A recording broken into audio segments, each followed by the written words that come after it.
Venäläisen provinssin sydämessä, kaukana Moskovan loistohotelleista ja Pietarin ravintolasaleista, häät eivät ole mikään satutapahtuma, vaan karu selviytymisriitti, joka on puettu valkoiseen häämekkoon, mutaan ja kotipolttoiseen pontikkaan.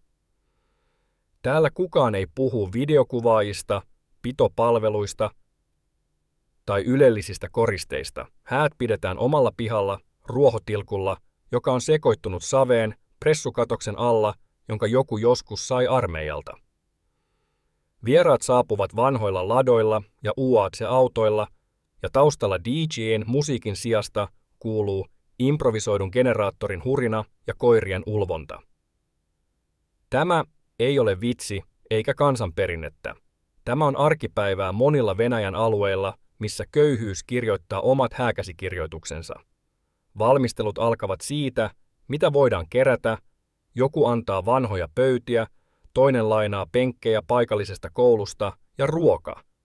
Yleensä kaiken keskipisteenä on yksi sika, jota on kasvatettu useita kuukausia vain siksi, että se päätyisi hääpäivänä pöytään. Ei ole pitopalvelua, ei varauksia, on teurastusladossa ja ruoanlaitto nuotiolla. Naiset tekevät päiväkausia pelmeneitä, pilkkovat vihanneksia, keittävät keittoja suurissa kattiloissa. Ruoka on yksinkertaista, mutta täyttävää. Perunoita, hapankaalia, rasvaisia lihapaloja, kurkkuja ja leipää. Kaikki on kotitekoista, kaikki on tehty omin käsin, koska muita vaihtoehtoja ei ole. Jokaisen hääjuhlan tärkein ainesosa ei kuitenkaan ole ruoka, vaan alkoholi. Kaupan vodka on liian kallista, joten melkein jokaisella isännällä on oma pontikkapannu. Pontikkaa tislaillaan kellareissa, vajaissa ja jopa keittiöissä, joissa spriihöyryt sekoittuvat keiton tuoksuun. Pontikkaa kaadetaan litroittain, kirkasta, väkevää, usein palaneen hajuista, mutta tehokasta. Häissä määrällä on merkitystä, ei laadulla. Vieraat arvioivat juhlat sen perusteella, kuinka monta pulloa oli pöydällä ja kuinka pitkään juhlat kestivät. Mitä enemmän maljoja, sen parempi. Ja maljoja nostetaan muutaman minuutin välein, hääparin, onnen, tulevaisuuden, rauhan ja sen kunniaksi, että ylipäätään ollaan vielä elossa. Kun hääpäivä koittaa, kaikki ovat liikkeellä. Sulhanen vanhassa puvussa, morsian valkoisessa mekossa, jonka serkku oli aikoinaan lainannut 5 vuotta sitten. Ennen vihkimistä suoritetaan perinteinen morsiamen lunastus. Sulhasen täytyy maksaa, yleensä pontikalla tai rahalla, saadakseen nähdä morsiamensa. Se on kohtaus täynnä naurua, provosointia ja huutoja. Joskus se päättyy vitseihin, toisinaan kiivaaseen sananvaihtoon, joka on vasta alkamassa.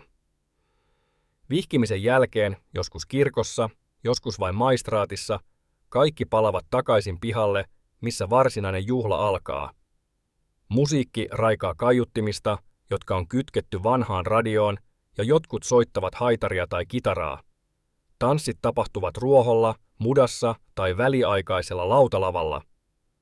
Vieraat kohottavat jatkuvasti maljoja, ja tunnelma käy tunti tunnilta intensiivisemmäksi. Joskus joku alkaa laulaa kansanlauluja, joskus joku kaatuu pöydän alle, joskus syntyy riita ja jopa tappelu, mutta se kaikki kuuluu venäläisten häiden kirjoittamattomaan käsikirjoitukseen. Monille vieraille häät eivät ole vain rakkauden juhla, vaan ainoa tilaisuus unohtaa hetkeksi arjen rahapula, matalat palkat, kylmät asunnot ja tulevaisuudettomuus. Pidot kestävät usein aamuun asti, ilman loppua, ilman suunnitelmaa, ilman unta. Joku nukkuu autossa, joku ladossa, joku penkillä. Kukaan ei valita, koska tämä on heille normaalia. Kylmyys, muta, melu, alkoholi, kaikki se on osa perinnettä, ja tärkeintä on, että oltiin yhdessä. Yksi tapa jopa, joka yllättää ulkomaalaiset, on morsiamen kaappaus. Jossain vaiheessa muutamat vieraat ryöstävät morsiamen ja piilottavat hänet naapurin taloon tai latoon. Sulhasen täytyy ostaa hänet takaisin jälleen maksamalla alkoholilla tai tekemällä hauskoja tehtäviä.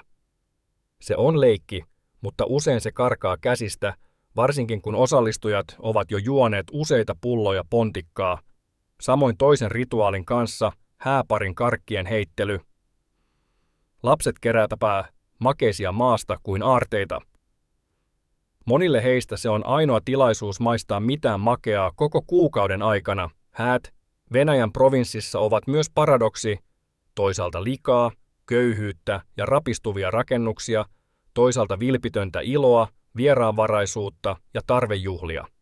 Kaikista vaikeuksista huolimatta ihmiset haluavat tanssia, nauraa, kokea tunteita yhdessä. He haluavat edes hetkeksi unohtaa elämän, joka ei helli.